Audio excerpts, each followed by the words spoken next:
right, guys, preseason game number 3 is in the books. I set up to record this thing at the end of the third quarter. We were up at 14-6. The fourth quarter it's really very little to pull out of that. But I wanted to get this thing out so I can get it on time for you. Clearly, it didn't go exactly the way we wanted on offense. There was a little hiccups early on defense. We're playing mostly seconds on their side. But in the end, the defense clearly picked it up. And you got to remember, Brooks wasn't in there. And Brooks is like the heart of this defense. You could feel the difference. Thank God we got him. He makes such a huge difference. He was just recovering from a little ding he had. He'll be ready week 1.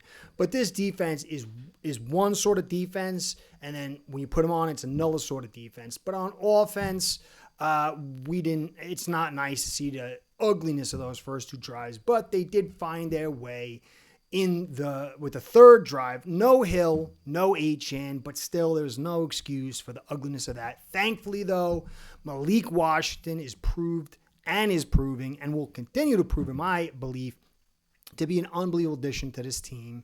I think he can help us move off Hill next year, maybe, and certainly help us this year. Jordan Phillips, a very good pick for you. Could even, just like with Brooks, when you pull Brooks out, when you pull Jordan Phillips out, you could feel the difference on this defense. He is a player. He is a guy for us. Ollie Gordon's another one. Gordon and Phillips are really, if you look at it, the best players right now as far as production and impact of all our draft picks. And they're back-end guys. Now, Grant's dinged. He's going to get better. He's got huge talent. It's going to take a little while. Jonah, same thing. They're probably going to get themselves in a better position and outpace Gordon and Phillips, we hope.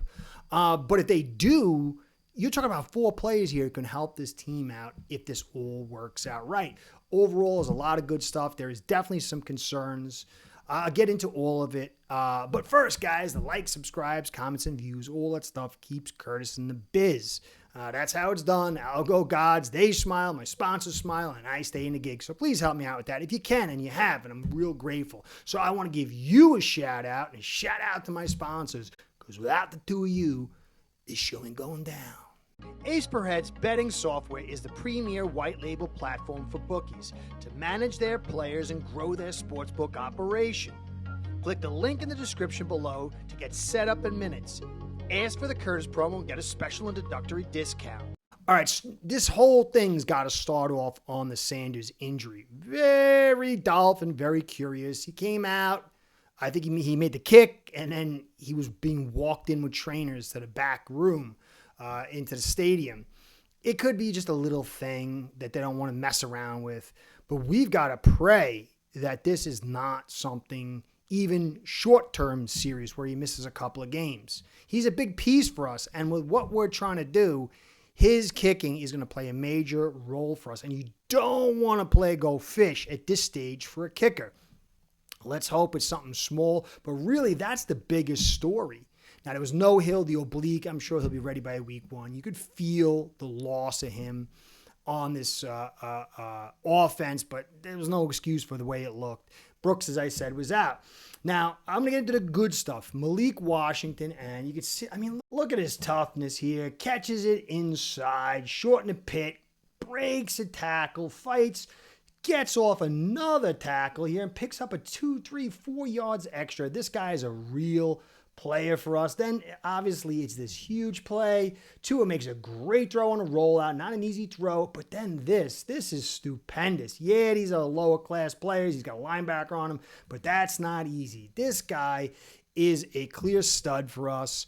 But speaking of studs, I want to get into Jordan Phillips. Look at this nice play he had here. Just shoots inside, cuts down play side, drives it back for Chubb. But this is a guy who's been doing some real power work for us. He just gets in there, just totally handles him and shuts it off one-on-one. It's not looking pretty, and he allows Chubb to make the tackle. Phillips is better than Benito at this stage. He's way better than Butler. He's clearly our second deep interior tackle. Obviously, Sealer is the number 1, but you don't want him deep in the interior. This guy's a real player for us, guys. Malik and Phillips are guys that are going to be here producing in the long run, and that's great news. Phillips made the sack happen. He gets the hole, drives the quarterback out, and Chubb again cleans up, but that was Phillips, and that's good news for us. Phillips looks way better, farther along than last year, much healthier. I'm very happy. And this team needs these guys, Chop, Chubb, and Phillips, and they're looking fantastic. Secondary has some holes in it, guys. We saw some of it here. There was a 3rd down and 11, bad throw. The receiver kind of dropped it, but it should have been caught. But not about this front, especially when you got Brooks in there. But I said if Brooks is pulled out, it does concern me because Gay, he really can't cover that well. Phenomenal in the pass rush. He just did a great job, Gay, along with Phillips and Chubb this game and Chop. But I don't like him in covering. And if you pull Phillips out, Brooks out, or Dodson, it does concern me a little. But if they stay healthy, this will be an unbelievable linebacking group for us. And this front, along with Minka in the background, is going to have to, from what it's seeming, carry some weight. But I do think that what Weaver's doing, bringing guys up, dropping him, not really showing a lot of blitzes, dropping guys off, not really certain where to come from with all this talent, it's going to help us a lot to offset this, but I am still a little concerned. I do think Butler is terrible. Dickerson should be kept over Butler. Butler's no good. We got to move off him. Wilson had a decent game, but he was coming against the seconds, then later against the thirds. He had some nice plays. He can make those big plays, but just some inconsistency. It was a 2nd down, 2-point conversion. He dropped it in short. Some of these easier plays he tends to miss, but he was going against lesser talent, but he does have an arm, not really hot on him. Ewers struggled early with the sack, then came out, had a nice play over the middle, but I don't know if either one of these guys are going to carry us. But at least Wilson's looking better, and Ewers is kind of too. So that's good news.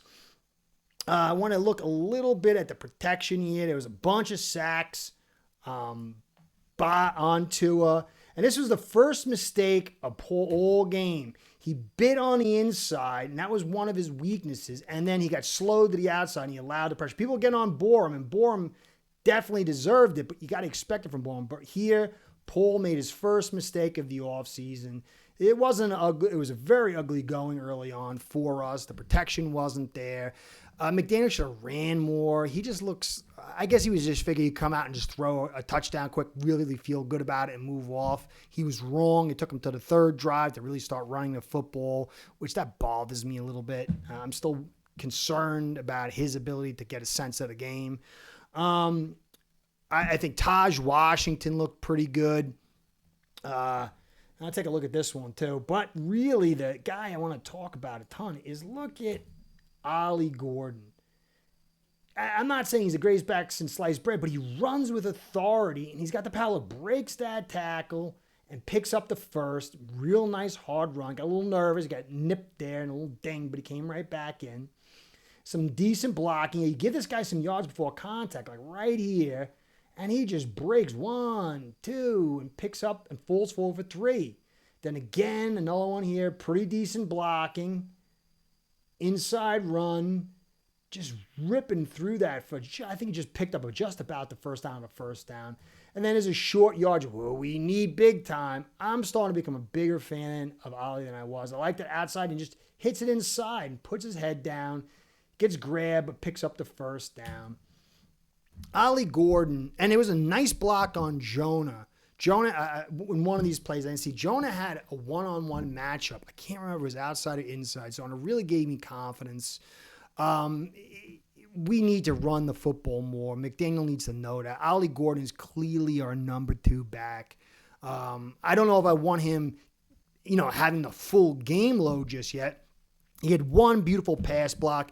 There was another one where I think the quarterback was rolling out. And he missed a pass block there. He's the best pass blocker we have. Still needs a little development. But, man, does he run with authority. And McDaniel doesn't get it this year. I think it's going to doom him, and it should doom him. Ollie Gordon is looking good. He's looking hungry, looking powerful. He definitely needs the yards before contact, although he had that one nice run where it was clogged up in the middle. I didn't put it up there, and he bounced outside.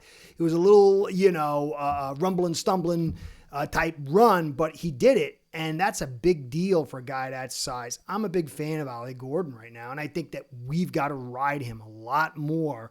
I don't know what the injuries are with Wright, and I don't know what the injuries are with HN, but I definitely know this guy needs to get the ball way more. McDaniel needs to call his number way more. Benito, on the downside, I'm not big on Benito. I think really Phillips is earning more and more time in the pit. Benito gets moved a lot of him, and as I said, Butler get moved out. Thank God for Phillips. And I do think Dickerson has kind of earned a little bit of his chance to get here. I wouldn't keep Butler. I don't know if we're keeping Butler. Ravens usually keep 5D interiors and ends. I don't know who they're going to be. I mean, obviously, it's going to be Benito, it's going to be Sealer, and it's going to be Phillips. Maybe Biggers. Biggers had some hot and cold stuff. I think you're going to keep him because you spent a draft pick on him. You can do those nice special team, the kick blocks and stuff. But if it's Butler or Dickerson, I might go Dickerson over Butler. He's just not good. He's a little bit of a pass rusher, but man, he gets moved too easy in the D spot. Borum, the offensive line depth concerns me. A lot of people got excited when the second unit came in, but when the second unit came in, a lot of the third unit came in. I'm not a big fan of Keon. Borum, he's kind of passable, but we definitely need Jackson back, and I can't believe I'm saying that. But overall, there's some stuff here. We've got to see what it looks like when McDaniel's calling to win, when teams are bringing in their starters and calling to go against us. We'll find out real soon. This Colts game is a big game. It's not going to be easy. And if Sanders is not in, hold on to your shorts. It's going to make life very difficult for us. We've got to pray this guy's back. But overall, there's some stuff that I liked, but it did feel a little herky-jerky. I did love the sidelines, everyone being up, but that's only going to run so far. Team chemistry, that's important, but talent, coaching, that's going to carry because at a certain point, guys are going to get down if things aren't operating properly. We got to have the chemistry and the hype and the energy, but we've also got to get the staff and the squad right. So we're a couple of weeks away, 2 weeks away from seeing what the real deal is. A little scary early on in this preseason game, but overall, we saw what we saw. The offense has struggled all preseason for the most part. It's going to be McDaniels to win or lose this year. He's got his primetime games, which he struggles at. He's the head coach, OC. He's got most of the pieces involved. When Achane gets in and Hill gets in, then there'll be no rationale or excuses why he doesn't get done, and he should. So that's the whole deal, guys. Hope you enjoyed. Hold on to your hats with Sanders. Let's hope some of these injuries clear up real soon. I think this Colts game is going to be a tough one. I think it's going to be on the road. They're going to want to win.